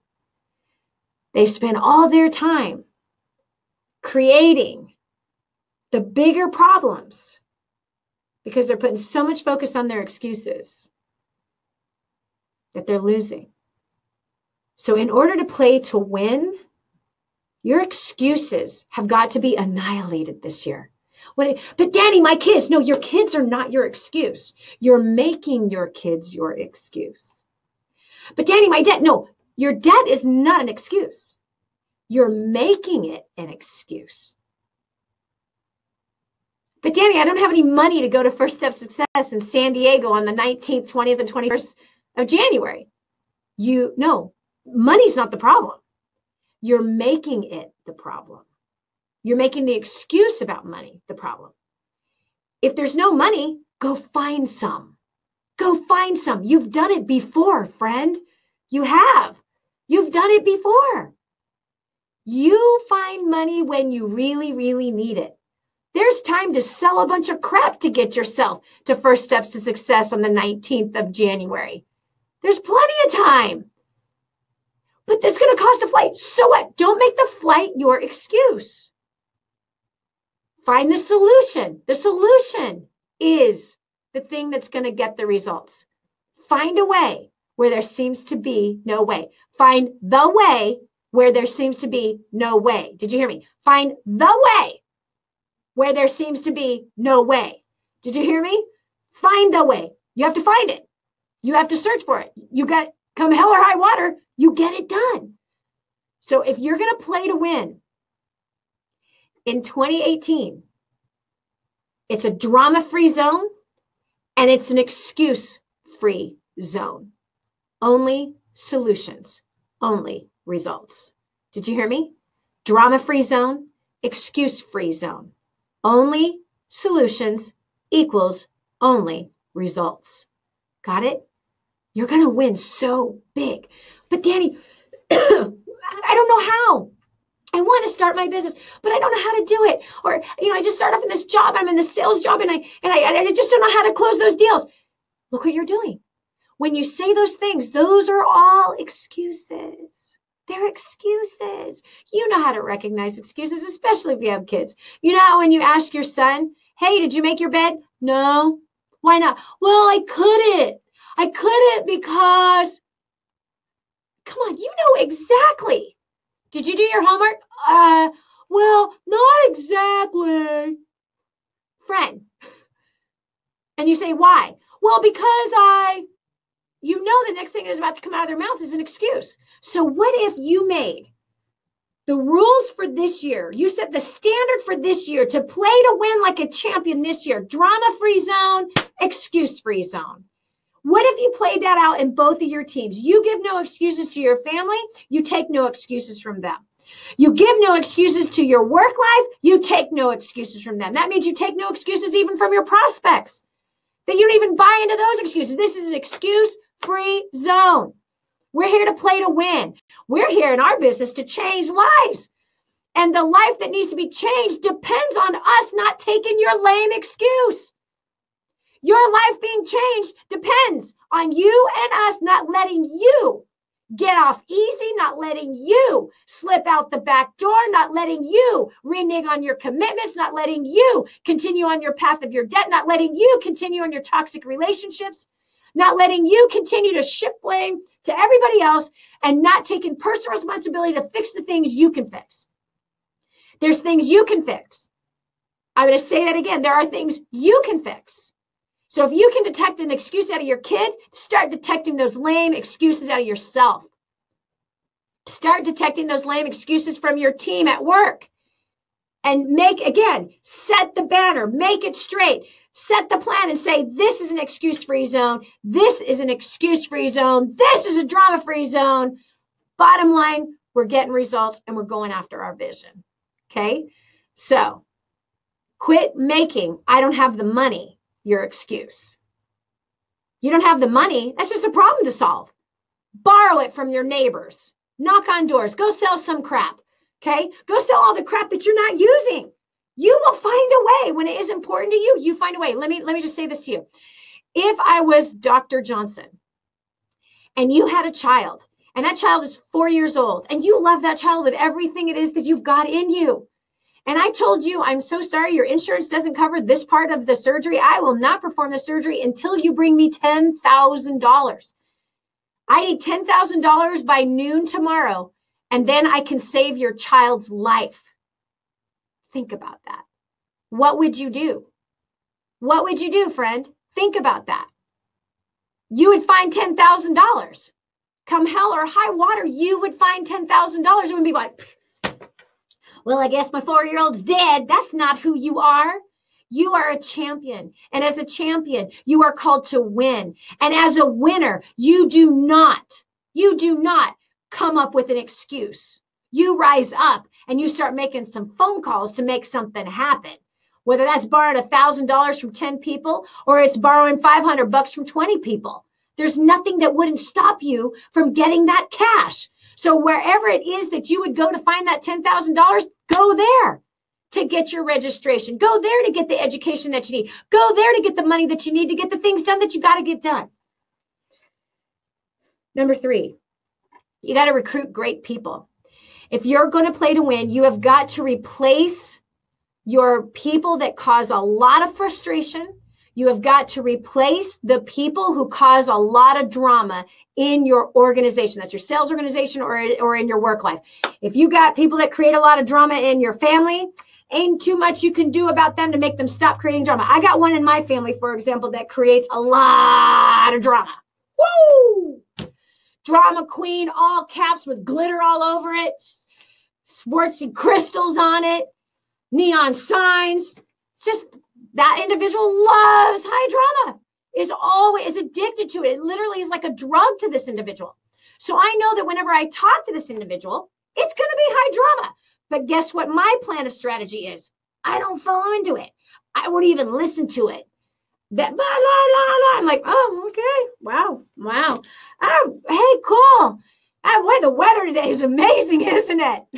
Do you understand what I'm saying? So I don't get all caught up in that drama. That person's a drama person. That's their issue. Whatever I hear, I am not surprised, like at all. There is nothing that individual can do or say that would ever in a million years surprise me. Ever. I'm never stunned. All I expect is high drama. So to me, that's the norm. So my heart isn't all caught up in it. Okay. So you can't like change your family members. But you can change how you deal with them. Right. Okay. But what you can change, friend, is if you are an employer or you are someone who's given someone a business opportunity and or even your customers, if you got high drama customers, time to ditch them. Yes, I said that. It is time to ditch them. That they cause trouble. It is time to let the people go who cause drama in your company, in your sales organization, even in your church. Sorry. Yes. And if you've got that consistent customer that's a total jerk to your staff or to your sales organization, guess what? Cut it off. This is a drama-free zone. This is a jerk-free zone. Do you hear me? Set that standard. That's how you will play to win. Who is the person? What is the strategy that allows jerk employees, that allows jerk salespeople, that allows jerk customers? Tell me which strategy is that. Is that playing to win? Is that playing so you don't lose? Or is that playing to lose? Remember, the difference between 2 and 3 is a mindset. What is it? One is obliviously playing to lose and they don't realize it. The third one is the one who's playing to lose and they know it. So that's the person that says, I know that guy's a jerk. I know he hurts my employees and I don't care. I like that sale. Okay, great. Then you're going to have to deal with the high drama of your staff. You're going to have to deal with the hurt feelings all the time. You're going to have to deal with them hating your guts, and you're going to have to deal with high turnover. So have fun with that drama. Okay. But this is where I come from on this. So again, I'm not playing to lose. If it's a jerk customer, it's like, okay, listen, a jerk being a jerk on purpose to be a jerk is like, you know what? I don't think we should be in business together. I think you're going to enjoy buying that book from someone else. There's lots of people to choose from. You're not going to choose it from us. Okay. So to play to win, hear me, in 2018, you got to have some standards. Okay. So that standard has to be that you don't allow your people to be mistreated by a customer or another employee or another person inside your sales force. And again, remember the drama queen and kings, those people hurt everybody. So I'm telling you, replace those people. It's time to recruit higher quality people. It's time to recruit people who are committed. It's time to recruit people who are diligent. It is time to recruit people who want to grow. It's time to recruit people who want to be there. The strategy when you're playing to lose or you're playing not to lose, then what is that? That is the person who will recruit anybody. Well, I'll just welcome any, I'll take any customer. I'll take any person for my sales force. I'll take anybody as an employee. That's playing so you don't lose, which means you will lose. You will lose. That's not playing to win. So set your standard. I promise you, you're going to find those people. You will. You will recruit those kinds of people. I've recruited those kinds of people my entire life. Have I recruited some jerks? Yep. And I've let them go. I've let them go. Have I recruited accidentally or from time to time you end up with a jerk customer coming? Yep. And guess what? I've just gone, you know what? This is not for you, man. This is not for you. This place is not for you. This vision is not for you. You're going to be happier somewhere else. I bless you. Bye. So recruit people, greater people than the drama people. And here's something else. When I said recruit great people and replace the other ones, you need to recruit people who are better than you. Listen to me. Recruit people who are better than you. Recruit people who are more committed than you. Recruit people who are more talented than you.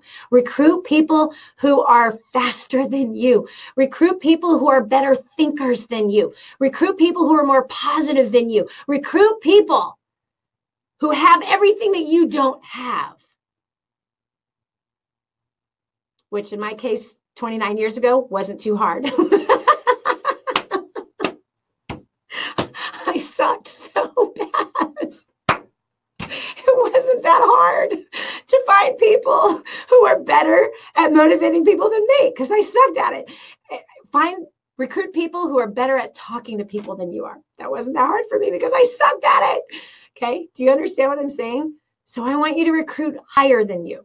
Better than you, smarter than you, more in shape than you are, prettier than you are, better looking than you are, bigger muscles than you got. Do you hear me? I want you to find better than you. That's what I'm looking for right now. It is. Better, better, better, better. Okay, I want you to recruit a team who is highly productive, passionate, hardworking, and dependable. If you recruit that team and do whatever it takes to get them, do whatever it takes to recruit them, it means you're going to have to talk to a lot of 98%ers, a lot of uncommitted. You're going to talk to a lot. You're going to see a lot of applications. I think we went through about 1,000 applications between the two different places that I'm recruiting for right now. At least 1,000 applications we went through this year to find what? A couple of good people. That was it. Yeah. Are you willing to pay that price? If your vision is big enough, and if your vision is powerful enough, and why you have to accomplish that vision, then trust me, you're willing to go through 10,000 applications to get the right team players, to get the right talented people. Those people are out there and they're being recruited into your competitors' organizations. Did you hear me? They are being recruited into your competitors' organization. So you better get busy, buddy. You better get busy, buddy, because somebody else is getting them before you. And the only reason you're not getting them is because perhaps you're playing to lose. How do you know if you're playing to lose? Because you'll take just anybody. You have no standard of who you want to work with. You have no standard for your organization. You have no standard for your company. You have no standard for the vision. So the ones who get to recruit the higher level of people are the ones who are playing to win. And by the way, be willing, number 4, be willing to be wrong. Well, you're like, wait, what? Dani, how is being willing to be wrong playing to win? I'm going to tell you how right now. And this is where we're driving this sucker all the way home. You ready? If you're really concerned about being right in 2018, in all the categories that you want to win this game of life, listen. If you're concerned about being right and doing it right and pleasing everybody, guess what?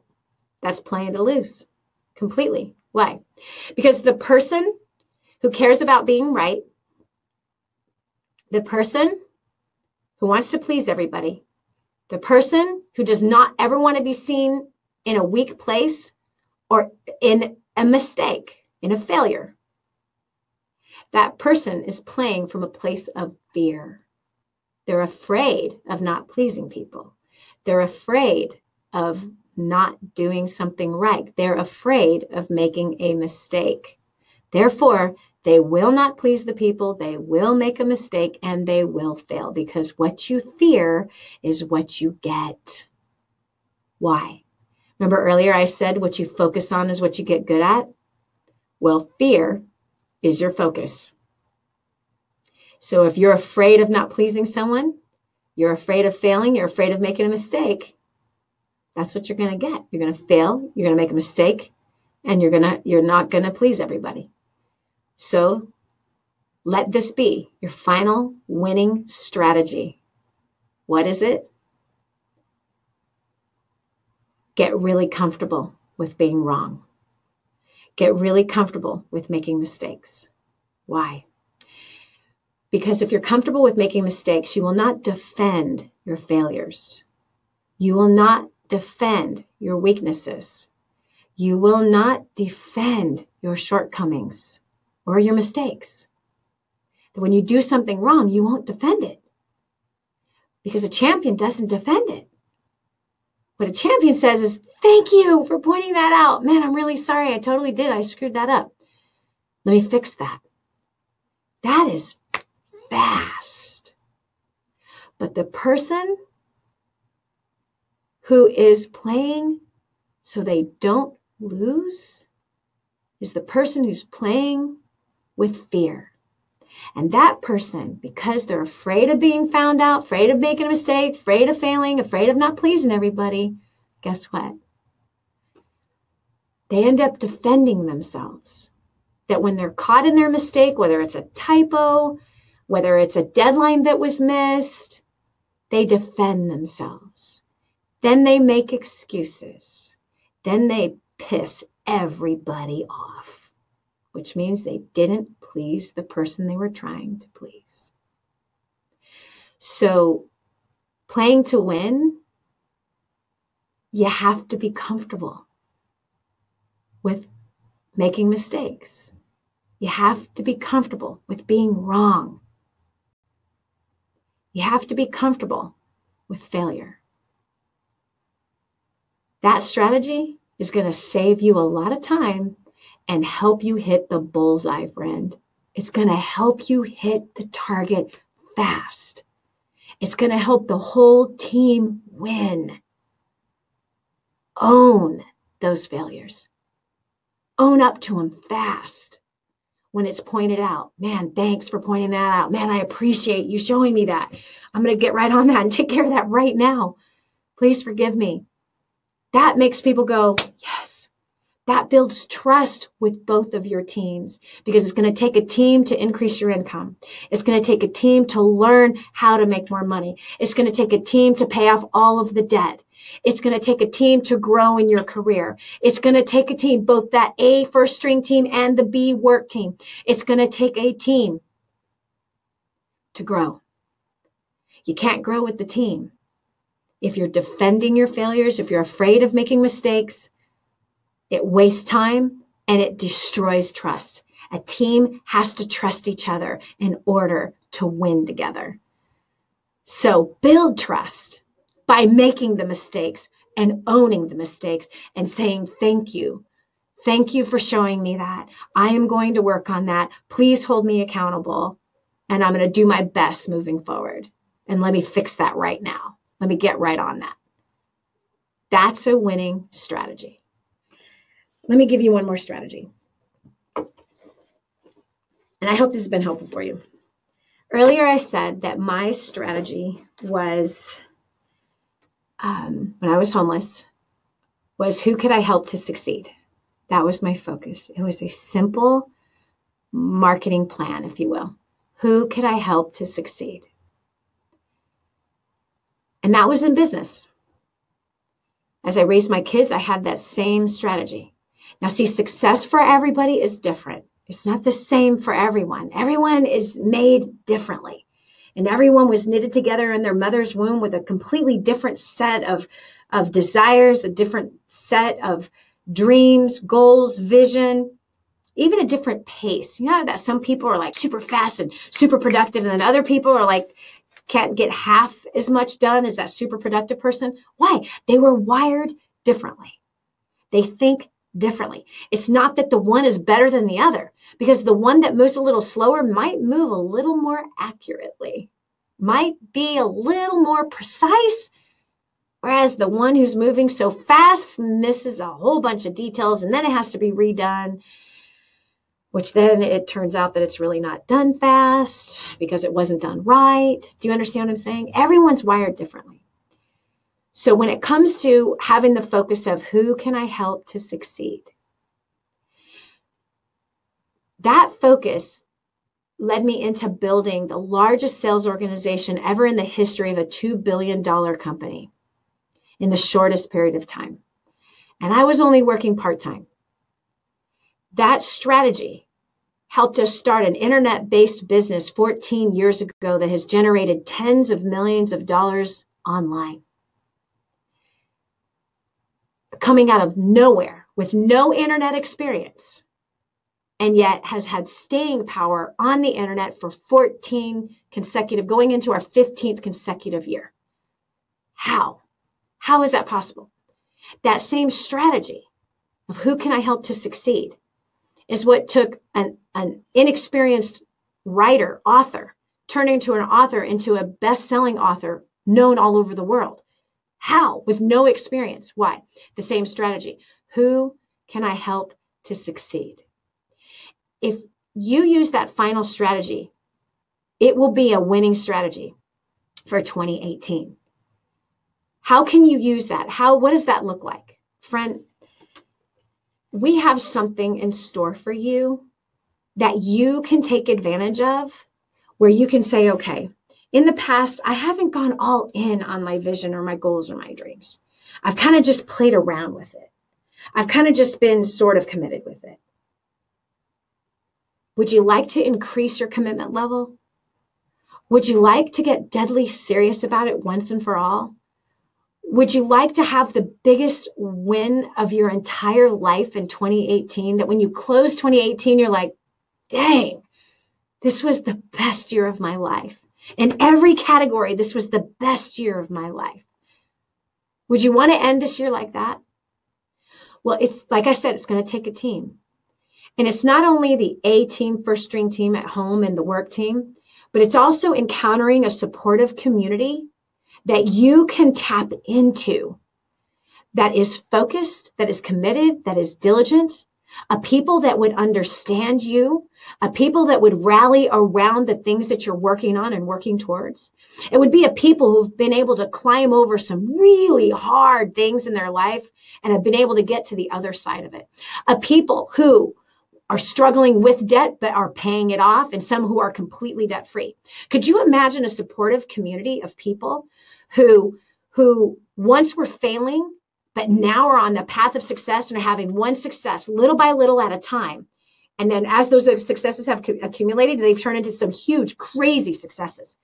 Could you imagine being around a group of people who had all the same issues, problems, challenges, and excuses that you have right now, but they have actually learned some new strategies. They've increased their skill set. They've worked on themselves. They learned exactly step by step how to pay off all of their debt in 5 to 7 years. Could you imagine being around a people who wanted to be an entrepreneur, didn't know how to do it, and they came to a place where they actually learned simple little strategies, even strategies that taught a 9-year-old how to build a business, even an 8 and a 12-year-old to start a business, to the point where they generated $500,000 in 6 months, of which all of it went to the poor. Now, come on, simple little strategies, little things that little kids can do, kids that are actually whomping the adults because they seem to follow directions a little faster than some of the adults do. Could you imagine being integrated with a community of people who had a focus to treat their families better, to grow their lives spiritually, have hot, wonderful, passionate marriages that have harmony and peace in it? Could you imagine collaborating with a group of people, of like-minded individuals who are rising up in the marketplace and starting from something and growing to starting from nothing and growing into more than something? Could you imagine being a part of a group? For example, there was a group that I worked with in the month of November and December. It was a 30-day class. It was a 4-week class. So check it out. 106 people who were part of this class, just in the financial area, just in the finances, okay? This group, inside of 30 days, paid off $733,000 worth of debt. Could you imagine being able to be a part of a group like that? That these people are focused, they're determined, they're driven, they're that supportive community that comes alongside you and says, come on, man, we're doing it. We're going to hold you accountable. Let's go do it together. So this group of just 106 of them paid off $733,000 worth of debt. Not only did they pay off that amount of debt in just 30 days, they paid off over 700 grand together, 100 people. They also put $1 million into savings. $1 million. These people learned in that 4-week class how to put $1 million away into savings. Just 100 people in 30 days. This same 100 people gave $118,000 in that 30-day period to helping those who cannot help themselves. $118,000. I don't know who you hang out with. All I know is these are the kind of people I want to hang out with. I don't know who your closest friends are and what their focus is, but could you imagine being a part of a community and a people that would support you in those 8 categories of your life, of becoming completely debt-free in 5 to 7 years, being able to grow your income, being able to grow your career, climbing that corporate ladder or building a business? Could you imagine being a part of a supportive community that believes in keeping their families straight and having a life that is fulfilled spiritually, relationally, emotionally, mentally, physically, and financially? I don't know who your center of influence is, but I do know who ours is.